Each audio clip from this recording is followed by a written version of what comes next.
Fede? Sì, crede in un Dio, unico, creatore dell'universo, ispiratore della giustizia e della carità. Perché pensa che Dio esista? È una certezza innata in me. Quando senti parlare per la prima volta di Dio trovai la cosa naturale. E quando qualcuno ne nega l'esistenza? Sentendolo negare, compresi che la fede era un dono che mi era stato fatto. L'idea di Dio libera davvero la mente dai tormenti e il cuore dall'immensa solitudine? Per quanto riguarda me stesso, è certamente a causa della fede che nell'avversità la mia mente non conobbe tormenti, né ancora la solitudine. In ogni caso, credere che esiste un Dio giusto e riparatore, forte ed assiste. È d'accordo con Schopenhauer quando dice che le religioni sono come le lucciole. Per splendere hanno bisogno delle tenebre? No, sono invece d'accordo con Einstein che definì la luce l'ombra di Dio. Le religioni vere sorgono dalla luce ed in essa si esaltano. Religione ce n'è una o ce ne sono tante?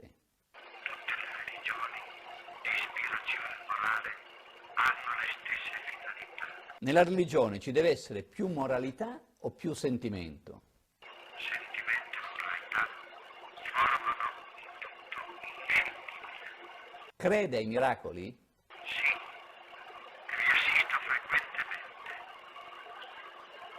Il miracolo è solo sospensione delle leggi naturali? Nel miracolo, una legge naturale non è sospesa, ma superata. Nella natura tutto essendo energia, movimento ed evoluzione. Potranno mai scienza e fede incontrarsi? La fede nella ricerca è per lo scienziato una vera e propria religione.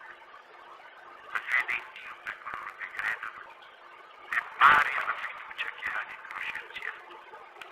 L'incontro tra scienza e fede può avvenire sul piano ideale dell'intelligenza, costantemente rivelatrice di un infinito aperto all'uomo. C'è coscienza nella materia? La coscienza primordiale esiste e ne è prova l'istinto che anima la materia e ne regola l'energia. La forma più alta di questa coscienza è quando essa diviene intelligente. È in questo preciso momento che appare l'uomo. La realtà è più dentro o fuori di noi? Dentro, anche a causa dell'inconscio depositario della conoscenza. È concepibile il pensiero senza lo spirito? No, perché rimarrebbe sterile. Che rapporto c'è fra il pensiero e lo spirito che lo sovrasta? Lo stesso che corre presso l'unito ed esso principe. Potrà mai la scienza analizzare, sviscerare lo spirito? Sì, nell'istante stesso in cui perverrà ad identificarlo. Sono certo che a tanto giungerà l'ansia dell'uomo. Come medesimarsi nel proprio spirito intelligente? Nella consapevolezza della propria coscienza. Perché l'uomo teme tanto la morte? Per la rappresentazione macabra della morte stessa e per i distacchi che nessuna filosofia conforta totalmente. Quando si comincia a morire? Non appena ci si accorge di vivere. La morte è davvero la fine di tutto? Davvero non per tutti. Lei come immagina l'aldilà? La mia risposta sarebbe condizionata dalla mia fede cristiana. Si ricorda spesso che deve morire? Ad ogni istante. Il destino va sempre e comunque accettato? Il destino è opera delle nostre scelte. Come tale è impossibile rifiutarlo. Tutto sta scritto? Il Mektub, ovviamente sta scritto, degli arabi non deve distoglierci per adoprarci ed agire senza tener conto della fatalità. E se Dio, come dice Einstein, giocasse ai dadi col mondo? Perderebbe tutte le partite perché Dio non bara. L'amore per il prossimo è un dovere o è un istinto? Dovrebbe essere un istinto, ma per la maggior parte degli uomini non è neppure sentito. Bisogna essere prima giusti o prima generosi? Giusti, ciò che non esclude la generosità. C'è in noi più il cielo o l'inferno? Quando un'anima è veramente grande? Quando io di essere La sofferenza purifica sempre? vivifica chi sa accettarla. Siamo comunque responsabili di quello che facciamo o di quello che non facciamo? Sì, se lo facciamo volontariamente. Pensa anche lei con Seneca che la virtù senza le avversità marcisca? Contrasti stimolano il coraggio al quale la virtù si ispira. L'attirano, l'attraggono più le anime felici o le anime infelici? Ho sempre sentito il bisogno di compiangere negli altri le mie miserie o di rimpiangere negli altri la mancanza delle mie gioie, perché nella disgrazia altrui ho veduto la fine prossima della mia felicità ed ho sentito per gli altri il bisogno che avrei avuto più tardi di essere commiserato di me stesso. C'è progresso senza urti interiori, senza conflitti? Meglio la verità o la felicità? Una non esclude l'altra, anzi è il complemento, perché la felicità senza la verità non può esistere. Anche per lei più si giudica e meno si ama? L'amore inclina l'indulgenza. Un giudice, anche se indulgente, deve essere imparziale. L'amore rende migliori? Sì, durante il suo tempo. Qualche crisi ha segnato le linee del suo destino? Quando ero ragazzo, mi ero fatto un motto col quale intestavo la carta da lettere. La fortuna è Dio, il destino sono io. Durante tutta la vita mi trovai sempre ad essere l'artefice delle mie crisi. Da che cosa si lascia più facilmente sopraffare? Dal sentimento Ha molti dubbi? infiniti. Il più atroce è aver sciupato sotto certi aspetti la vita. Cosa più nella vita la disarma? L'amarezza. Ha perduto molte illusioni? Molte. Ho conservato le essenziali, per prima la speranza e l'ultima la rassegnazione. Riesce a sfidare le calamità, la sorte avversa? Le mie no. Mi viene di presentire quelle che incombono sugli altri. Allora agisco. A volte un successo. Non si è mai pentito di aver fatto del bene? No, proprio no, se così fosse. L'uomo lo farebbe o per timore o nella speranza di acquisire serenità ed una sorta di meditazione. Perché si è definito una grondaia che convoglia l'acqua stillante sul tetto?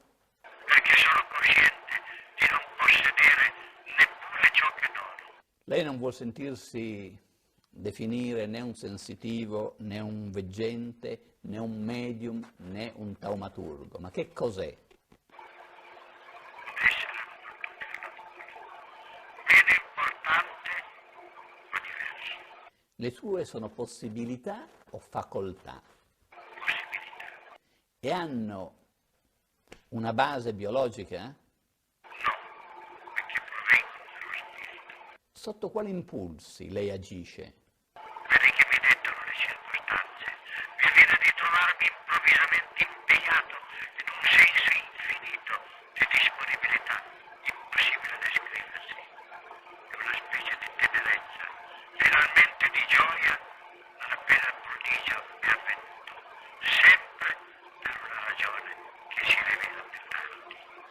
E agisce spontaneamente?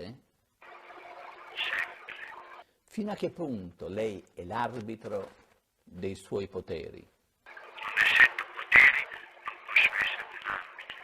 I suoi esperimenti sono solo una manifestazione psichica? Dei miei esperimenti è la psiche, la falda volontaria dello spirito. Può servirsi come vuole dei fenomeni che si manifestano attraverso di lei? Nel modo più assoluto. È vero che tutto ciò che fa stupisce anche lei? È vero. E sovente ne rimango commosso.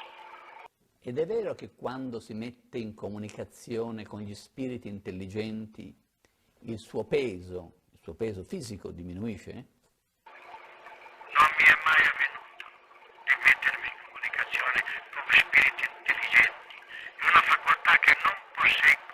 La cosa avviene all'infuori della mia volontà. Non credo che il mio spirito diminuisca, il mio peso diminuisca, perché non vado in trance né provo eccessiva fatica. Ed è vero che il suo ritmo cardiaco si altera? Può agitarsi senza però alterarsi, come avviene per l'illuminazione. Sono importanti la fiducia e l'ottimismo di chi assiste ai suoi esperimenti? Sono forme di collaborazione che possono essere importanti, ma non determinanti. È vero che ha fatto diagnosi senza dati clinici, solo guardando, vedendo, studiando il paziente? Sì, tutta la presenza di medici.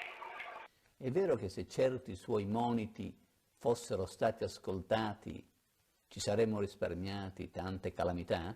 Sì, Lei si ritiene un uomo di scienza?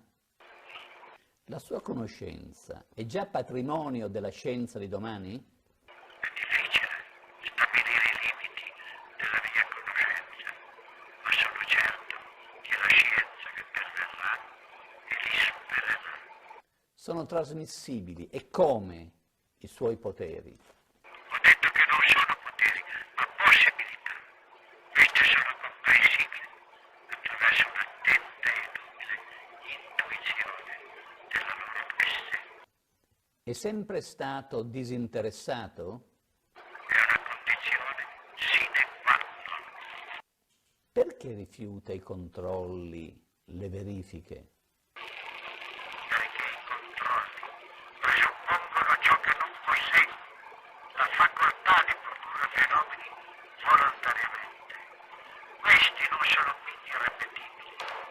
Alle richieste che mi vengono fatte di lasciarmi esaminare, cerco di spiegare queste cose, ma non si vuole comprendere.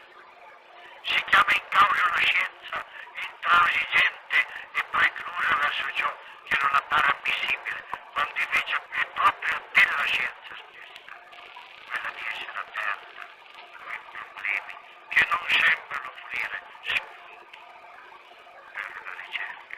La scienza può rifiutare di credere a ciò che essa stessa non è in grado di provare? Ma nulla la autorizza a negarlo. Lei ha avuto molti contatti con scienziati o anche contatti occasionali? Per oltre 50 anni ho avuto contatti anche con i sini scienziati e mi confortò la loro disponibilità a discutere senza preconcetti una verità che appariva loro impossibile. Parlando di Dio agli scienziati, trovai comprensibile che alcuni di essi mi rispondessero che la scienza si dovrà un giorno consegnare quanto oggi le religioni attribuiscono a Dio. È incontestabile che l'uomo, per le prerogative che gli consente il suo intelletto, è una sorta di divinità in mezzo alla natura. I miracoli che gli compie in virtù della scienza non sono forse una dimostrazione dei suoi poteri? Ma da dove gli vengono questi poteri se non dal suo intelletto? Per me, uomo di fede, identifico Dio nell'intelletto dell'uomo e sono certo che più di uno scienziato credente si trova agevolato nella sua fatica da questo pensiero. Mi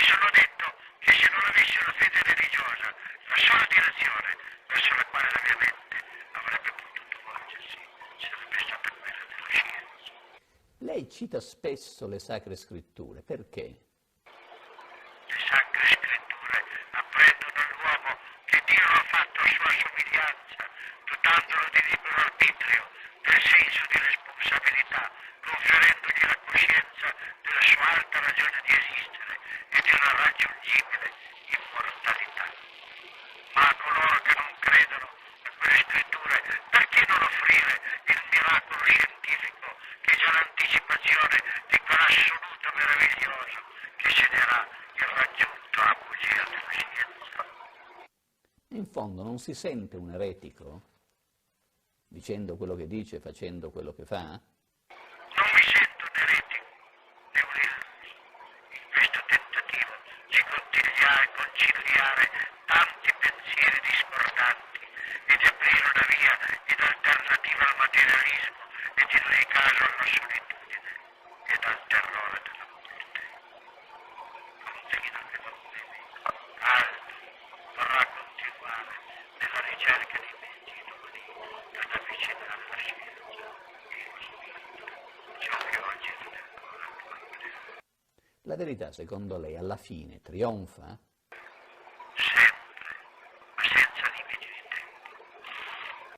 La rivelazione spiega l'immenso arcano dell'universo, risponde alle ultime domande? Non lo spiega, lo lascia intuire ed è già morto